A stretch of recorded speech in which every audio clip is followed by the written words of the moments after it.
In the quiet corridors of history, some of the most powerful decisions are made not with armies or guns, but with thought, patience, and timing. Long before the United States became a global superpower, it was a fragile republic, barely a decade removed from its bloody struggle for independence. The world was dominated by empires: Spain, Britain, France, nations that had ruled continents for centuries. The idea of a free nation in North America seemed, to them, fragile and temporary, a small experiment that might crumble at the first sign of weakness. Yet, amid this uncertainty, one man quietly emerged as a guardian of the young nation, a man whose calm decisions would echo through centuries. That man was James Monroe, the fifth President of the United States. James Monroe was born in 1758 in Westmoreland County, Virginia, into a modest family far from wealth or influence. There was nothing extraordinary about his childhood. He was one of many boys in a colony ruled by the British Crown. Yet, history has a way of testing ordinary people, and Monroe would not shrink from the test. At the age of 18, as the American Revolutionary War engulfed the colonies, Monroe joined the fight for independence. He marched into battle knowing the odds, knowing that survival was uncertain. During a particularly brutal engagement, a musket ball tore through his shoulder, leaving him bleeding and close to death on the battlefield. Soldiers around him assumed he would die. But Monroe survived. That wound would remain with him for life, a constant reminder of the fragility of freedom and the price it demanded. From that moment, Monroe understood that liberty was never guaranteed. It was something to be defended with courage, intelligence, and unwavering determination. After the Revolution, the United States emerged victorious but vulnerable. The young nation faced economic instability, political divisions, and the ever-present threat of foreign interference. European empires still regarded America as a fragile colony in miniature, a place that could easily be dominated or manipulated. Monroe, however, saw beyond immediate threats. He believed that America's survival required steady leadership, careful observation, and a long-term vision. He entered public service, first as a member of the Virginia House of Delegates, then as a U.S. Senator, Governor of Virginia, and eventually as Secretary of State and Secretary of War. Few men in American history had held such varied and powerful positions simultaneously, and through them, Monroe gained an intimate understanding of both domestic politics and the dangerous realities of the global stage. During this period, Europe's ambitions were far from dormant. Spain was losing control over its colonies in Latin America, France dreamed of a renewed empire, and Britain, the dominant maritime power, carefully watched the Western Hemisphere, ready to exploit any sign of weakness.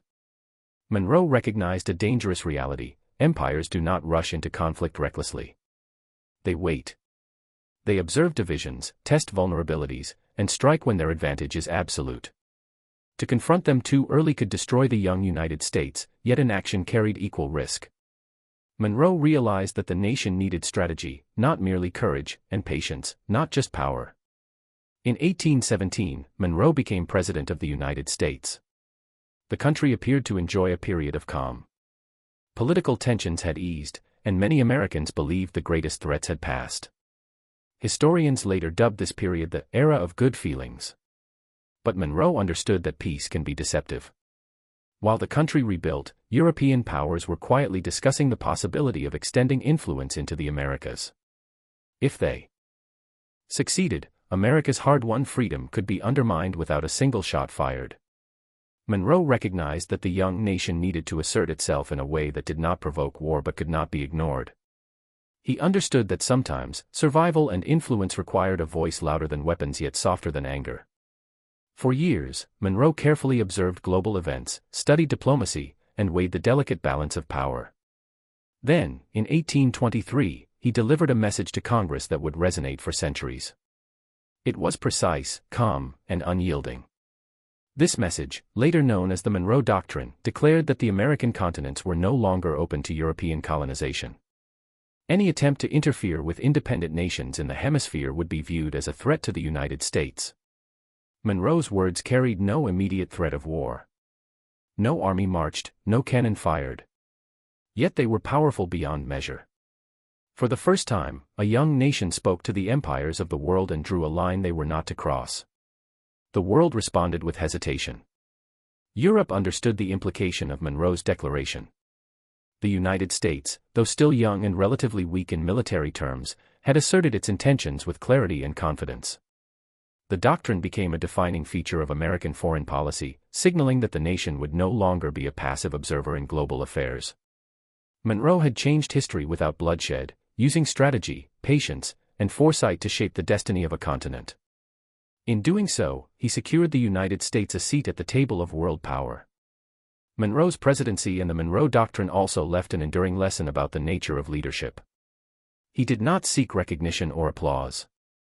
He did not dominate through theatrics or aggressive gestures. Instead, he relied on intelligence, timing, and restraint. History would later measure him not by battles won or speeches shouted, but by the lasting impact of his quiet decisions. Over time, the doctrine influenced the actions of countless presidents, guiding American policy in the Western Hemisphere and beyond. Its legacy would be invoked during wars, interventions, and diplomacy, shaping not only the fate of the United States but also the course of nations far beyond its borders. In 1825, Monroe left the presidency quietly, stepping away from the center of power without fanfare. His later years were marked by declining health and financial difficulties, yet he remained a symbol of steadfast leadership. In 1831, he passed away, and in a twist of history that seems almost poetic, he died on July 4, the very day the nation he had dedicated his life to protecting had first declared its independence. His life and the United States' birth were inseparably linked, a reminder that great leaders and great nations often share intertwined destinies. Today, James Monroe may not be remembered with the same dramatic flair as George Washington or Thomas Jefferson, but his legacy endures. He proved that true influence does not always roar. Sometimes it waits, observes, and speaks only once, and the world listens. Through patience, foresight, and strategic vision, Monroe protected his nation and reshaped the global order without a single battle. His story is a testament to the quiet power of thoughtful leadership and a reminder that in history, sometimes the calmest voices carry the heaviest weight. The Monroe Doctrine stands as a symbol of this approach, a line drawn not with weapons, but with resolve.